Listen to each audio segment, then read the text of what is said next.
بسم اللہ الرحمن الرحیم۔ السلام علیکم پاکستان۔ ناظرین، آپ دیکھ رہے ہیں آواز بہاولپور نیوز چینل اور میں ہوں آپ کا میزبان احمد محمود۔ ناظرین، جیسا کہ آپ سب جانتے ہیں کہ ہم آپ لوگوں کے لیے آج کی شخصیت پروگرام لے کر آیا کرتے ہیں۔ آج میں آپ کو جس شخصیت کا تعارف کروانے جا رہا ہوں، آپ کسی تعارف کے محتاج نہیں ہیں۔ ڈائنامک پرسنالٹی ہمارے ساتھ موجود ہیں۔ میں اس وقت اسلام آباد میں موجود ہوں۔ میرے ساتھ موجود ہیں سینئر قانون دان شیر افضل خان صاحب۔ آپ 12 سال جج بھی رہ چکے ہیں اور آپ سینئر قانون دان ہیں اور آپ سیاستدانوں کے کیس کنٹیسٹ کرتے ہیں اور آپ عمران خان صاحب کے بھی وکیل ہیں۔ آج ہم قانون کے حوالے سے بات کریں گے، سر کی پروفیشنل لائف کے حوالے سے بات کریں گے، سر کی ذاتی لائف کے حوالے سے بات کریں گے۔ تو آئیے سر سے بات کرتے ہیں، ملاقات کرتے ہیں۔ السلام علیکم سر۔ وعلیکم السلام۔ سر کیسے ہیں آپ؟ جی شکریہ، خیریت سے ہیں؟ سر، دنیا کے اندر جتنے لوگوں نے کامیابی حاصل کی ہے تعلیم کی وجہ سے کی ہے۔ میرا پہلا آپ سے سوال یہ ہے کہ آپ نے اپنی ابتدائی تعلیم کہاں سے حاصل کی؟ آپ کا تعلیمی سلسلہ کیسا رہا؟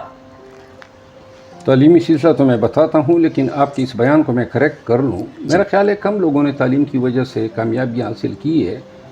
میرا ذاتی تجربہ یہ ہے کہ جس کی قسمت اچھی ہوتی ہے اس کو تعلیم کی بھی ضرورت نہیں ہوتی ہے۔ بڑے بڑے تعلیم یافتہ ہم نے ان پڑھوں کے ملازم دیکھے ہیں۔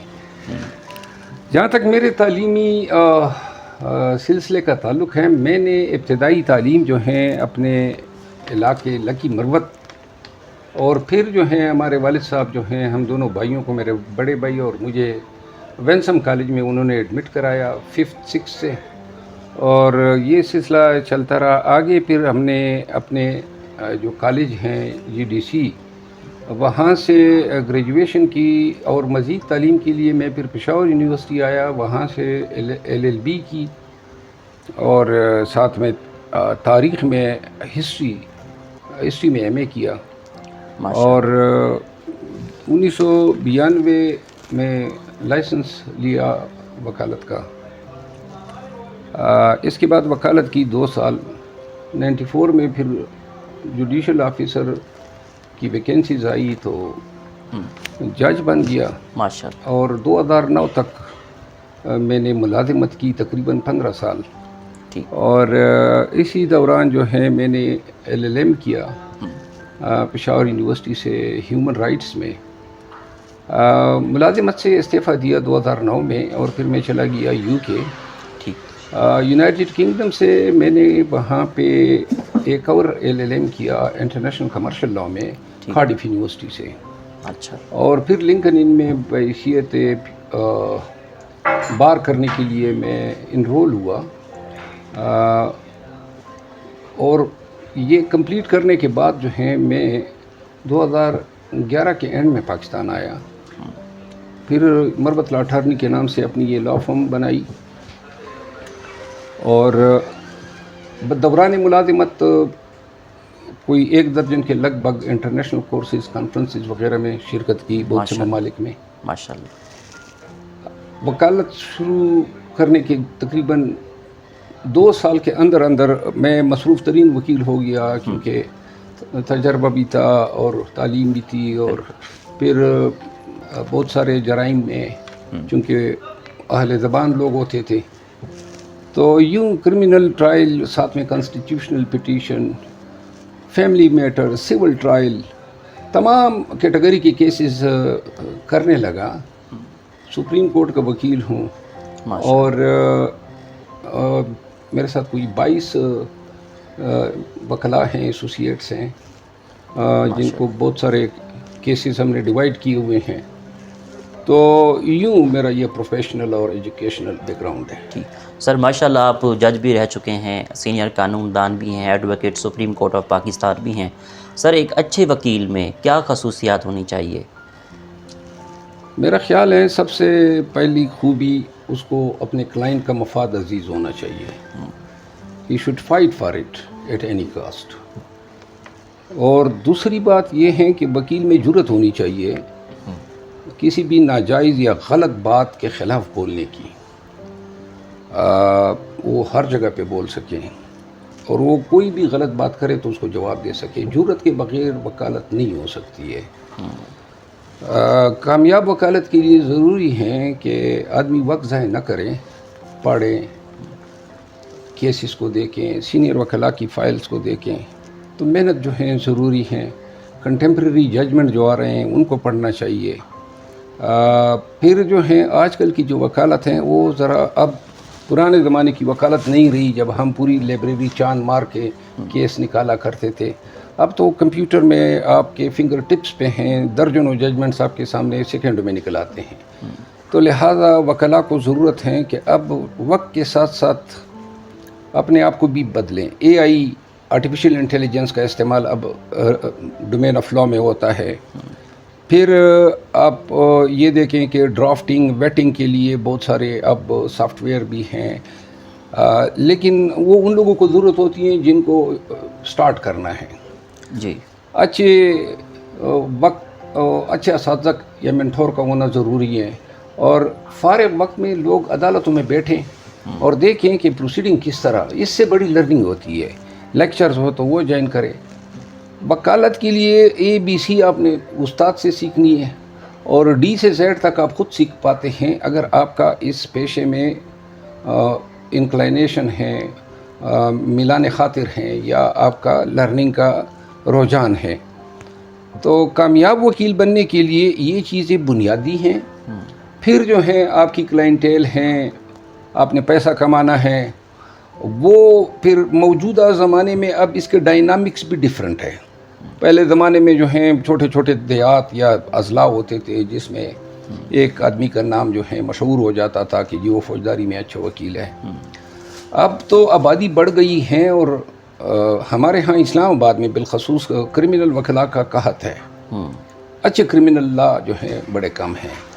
تو لہٰذا میں یہ عرض کرتا ہوں کہ جو بھی وکیل کامیاب ہونا چاہتے ہیں چھوٹی اضلاع سے آغاز نہ کریں، بڑے بڑے شہروں میں جائیں، وہاں پہ کلائنٹس بھی زیادہ ہیں، فیس بھی زیادہ ہیں، اور جب ایک دفعہ آپ نام کما لیتے ہیں تو پھر آپ پہ لائن لگ جاتی ہے کلائنٹس کی. جو آپ کے اپنے کلائنٹ ہوتے ہیں وہ آپ کی ایڈورٹائزمنٹ کرتے ہیں. اگر آپ ان کے ساتھ اچھی طرح پیش آتے ہیں، لائل رہتے ہیں، ان کا ڈیفینڈ صحیح کرتے ہیں، ضروری نہیں ہے کہ آپ ہر ایک کیس جیتے ہیں، لیکن کلائنٹ جب آپ سے جائیں تو وہ اتنا مطمئن ہو کہ اس شخص نے میرے لیے اپنے تئیں پوری انرجیز اور تمام جو صلاحیتیں ہیں وہ بروئے کار لایا. ٹھیک. سر، وکلاء پاکستان کی بہتری کے لیے کیا کردار ادا کر سکتے ہیں؟ وکلاء تو پہلے بھی بڑا اعلیٰ پائے کا کردار ادا کر چکے ہیں. پاکستان کے خالق بھی ایک وکیل تھے، ذوالفقار علی بھٹو صاحب جو ہیں وہ بھی ایک پریکٹیشنر رہے. مشرف کے دور میں وکلاء نے وکلاء تحریک کے نام پہ ایک انتہائی کلیدی کردار ادا کیا ملک میں مارشل لا کے خاتمے کا، اور ابھی بھی ضرورت ہے جو آج کل پاکستانیوں کے ساتھ ہو رہا ہے.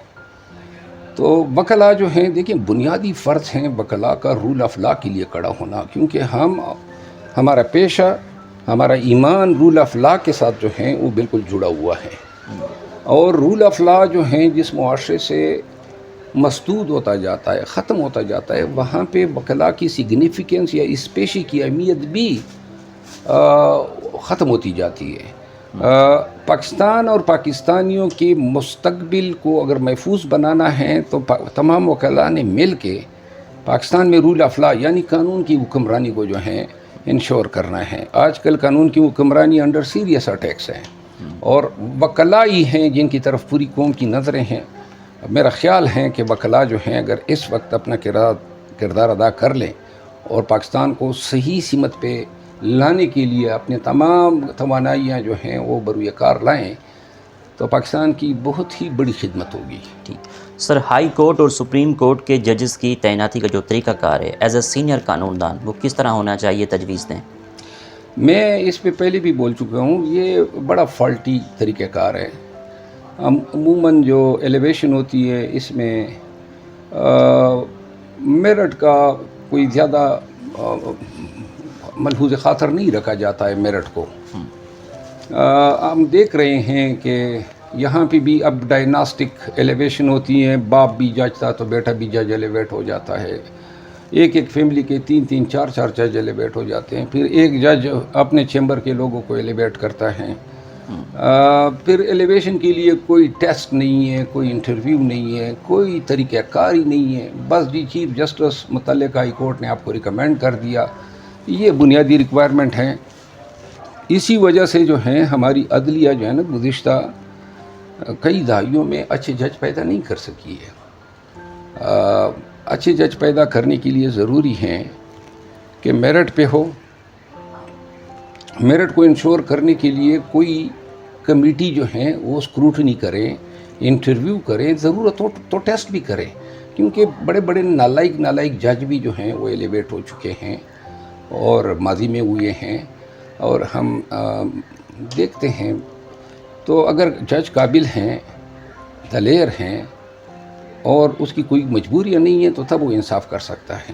جو قانون کو نہ جانتا ہو وہ پھر جان چھڑاتا ہے، اپنی جورسڈکشن آؤسٹ کرتا ہے۔ میرا خیال ہے کہ یہ جو فالٹی نظام ہے یہ عدلیہ کو 128ویں نمبر لانے میں کلیدی کردار ادا کر چکا ہے۔ ہماری عدلیہ جو ہیں اس کی اور آئلنگ کی ضرورت ہے۔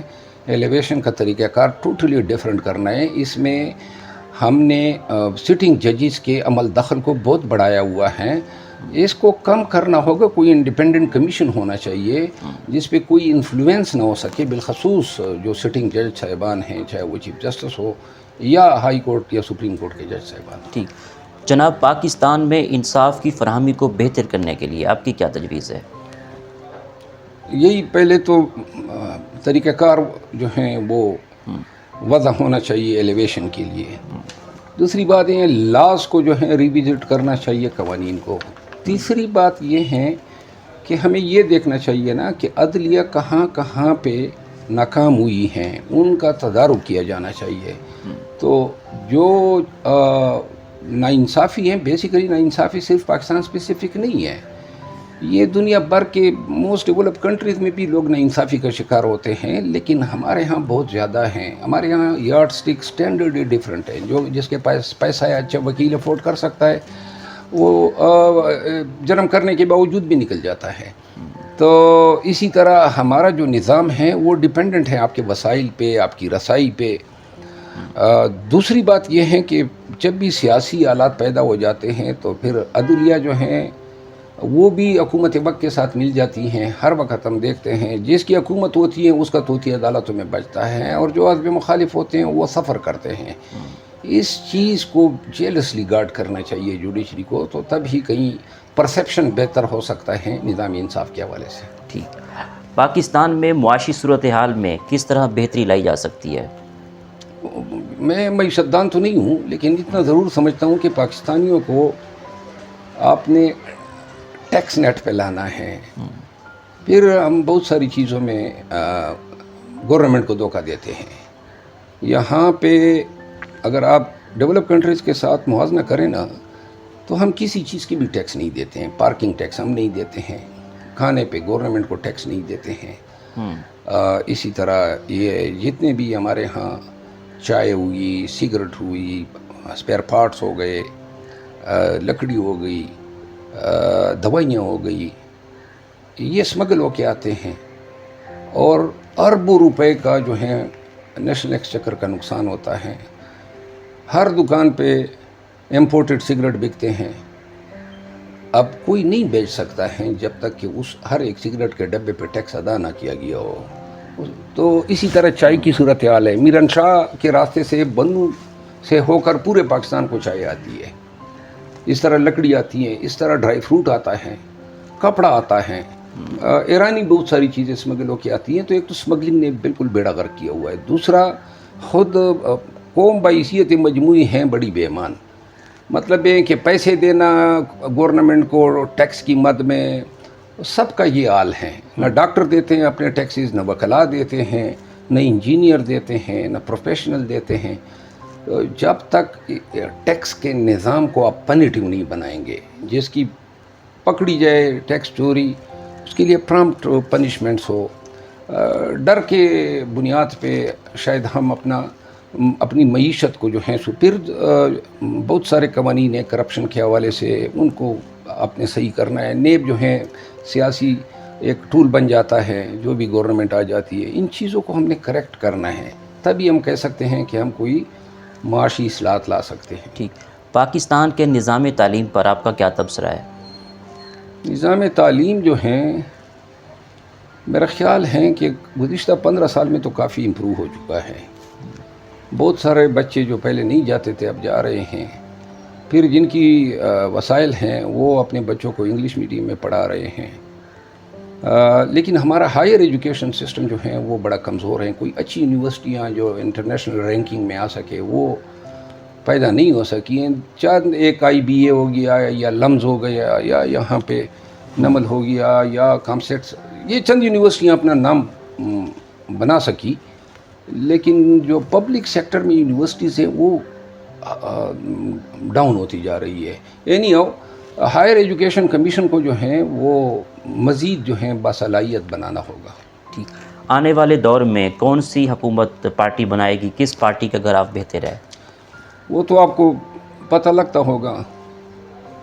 اگر میرٹھ ہیں پاکستان میں، انصاف ہے، قانون کی حکمرانی ہے، ٹرانسپیرنسی ہے، تو پھر تو ہر جگہ پہ پاکستان تحریک انصاف کو گورنمنٹ بنانے چاہیے۔ لیکن اگر یہ صورتحال ہو کہ ایک مفرود آ رہا ہے اور وہ وہاں سے بیان دے رہا ہے کہ میں سپریم کورٹ کے ججوں کا بھی احتساب کروں گا، میں مہنگائی کو بھی کنٹرول کروں گا، اور ان کے سابق وزیر داخلہ کہتے ہیں کہ جی ہمیں نواز شریف کے حوالے سے گارنٹیز مل چکی ہے، تو لہذا اس مفرور کو چھوڑنے کے لیے پوری عدلیہ کی عزت کو داؤ پہ لگایا جائے گا۔ کس قانون کے تحت ان کو چھوڑا جائے گا، اس کی جو ہے ہمیں بھی سمجھ نہیں ہے، لیکن یہ ہیں کہ اگر عدلیہ سے یہ کام کروایا جاتا ہے تو رہی صحیح عزت بھی گنوا بیٹھے گی۔ اسلامی جمہوریہ پاکستان سابق وزیر اعظم عمران خان صاحب کی لیڈرشپ کو آپ کس طرح دیکھتے ہیں؟ دیکھیں، خان صاحب واحد ایک لیڈر ہے موجودہ وقت میں، بقایا اس کی کیٹیگری کا نہ پہلے کبھی پیدا ہوا ہے اور نہ شاید پیدا ہو۔ آج ہی میری ان سے ملاقات ہوئی جیل میں، ابھی آیا ہوں، تو خان صاحب جو ہیں وہ پاکستانیوں کے لیے لگا ہوا ہے۔ جو ان کی خدمات ہیں، کوئی اس کے پرسنل انٹرسٹ نہیں ہے، کوئی اس پہ بدعنوانی کا الزام نہیں ہے۔ اب جو ہیں اس کو مجبور کرنے کے لیے ان پہ الزامات بھی لگائے جا رہے ہیں، ان کی پارٹی کا اشر نشر کیا جا رہا ہے، زبردستی اور جبر ہو رہا ہے، لیکن جس استقامت کے ساتھ وہ کھڑے ہیں اور جس حوصلے اور ہمت کے ساتھ انہوں نے تمام زیادتیوں کا مقابلہ کیا ہے، وہ اس کو ٹاورنگ شخصیت کو اور بھی جو ہیں لوگوں کی نظروں میں خوشنما بناتی ہیں۔ پاکستان کا موجودہ وقت میں 71 سال کی عمر میں یہ شخص جو ہیں پاکستانیوں کی خدمت کے لیے، آنے والے نسلوں کے لیے جو ہیں یہ دن کاٹ رہا ہے جیل میں۔ اگر یہ کسی ڈیولپ کنٹری میں پیدا ہوا ہوتا تو وہاں کے معاشرے یا لوگ جو ہیں نا اس کو پلکوں پہ بٹھاتے، اس اپنے ملک کی ریاست کی خوش قسمتی قرار دیتے ہیں، اور یہاں ہم نے ایسے لیڈر کا یہ حال کیا ہوا ہے، اس کی پارٹی کا یہ حال کیا ہوا ہے۔ بدبختی ہیں، بدقسمتی ہیں پاکستان کی۔ جو شخص واحد آپ کو اویلیبل ہے قیادت کے لیے اور پاکستان کو ان تمام مسائل سے نکالنے کے لیے، اس کے ساتھ ہم اس طریقے سے پیش آئے۔ اگر وہ نواز شریف کی طرح ڈیل کر لیتا، بھاگ جاتا، تو میرا خیال ہے آسان تھا کہ وہ لندن میں بچوں کے ساتھ بیٹھا ہوا تھا، انجوائے کر رہا ہوتا۔ کیا اس کا یعنی اس عمر میں کیا مزید دلچسپی رہ گئی ہے؟ لیکن صرف اور صرف آپ کے، ہمارے اور پاکستانیوں کے بچوں کے مستقبل کے لیے، رول آف لا کے لیے، سپریمیسی آف کانسٹیٹیوشن کے لیے تمام سہولتیں جھیل رہا ہے۔ میرا خیال ہے پاکستانیوں کے پاس یہ واحد اور آخری اپرچونٹی ہے کہ اپنے حق کے لیے، اپنے مستقبل کے لیے خان کے پیغام اور خان کے ماٹو کا ساتھ دیں۔ ٹھیک، آپ کی نظر میں کامیابی کیا ہے؟ میرا خیال ہے کہ کامیابی جو ہیں یہ لٹرلی سینس میں تو لوگ یہ کہتے ہیں نا کہ جو چیز حاصل کر لیا وہ کامیابی ہوئی۔ میں یہ سمجھتا ہوں کہ کامیابی ایک تسلسل ہے آپ کے سفر کا، جو کہیں رکتا نہیں ہے۔ ایک وقت میں آپ کے اہداف کچھ ہوتے ہیں، جب آپ ان اہداف پہ پہنچتے ہیں تو آپ کے اہداف تبدیل ہو جاتے ہیں۔ اس زندگی میں کامیابی جو ہیں وہ اپنے اصولوں کے تحت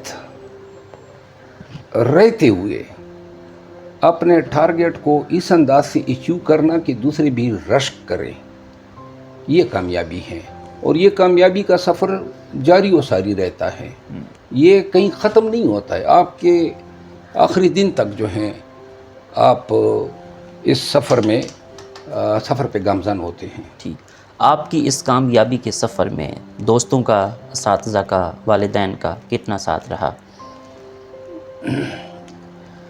میرے والدین جو ہیں وہ تو ہر ایک کے محسن ہوتے ہیں، اور میرے والدین دونوں فوت ہو چکے ہیں۔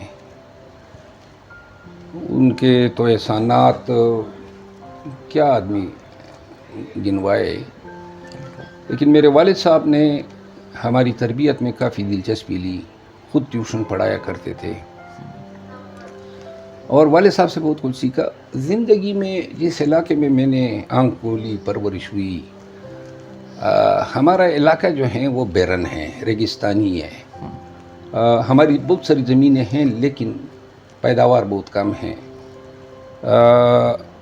تو ہم نے والد صاحب سے یہ سیکھا کہ زندگی میں کچھ حاصل کرنا ہے تو آپ نے وہ کرنا ہے جو دوسرے نہیں کر رہا ہو، کیونکہ یہاں پہ لوگ تناسان بہت زیادہ ہیں، کام کم کرتے ہیں۔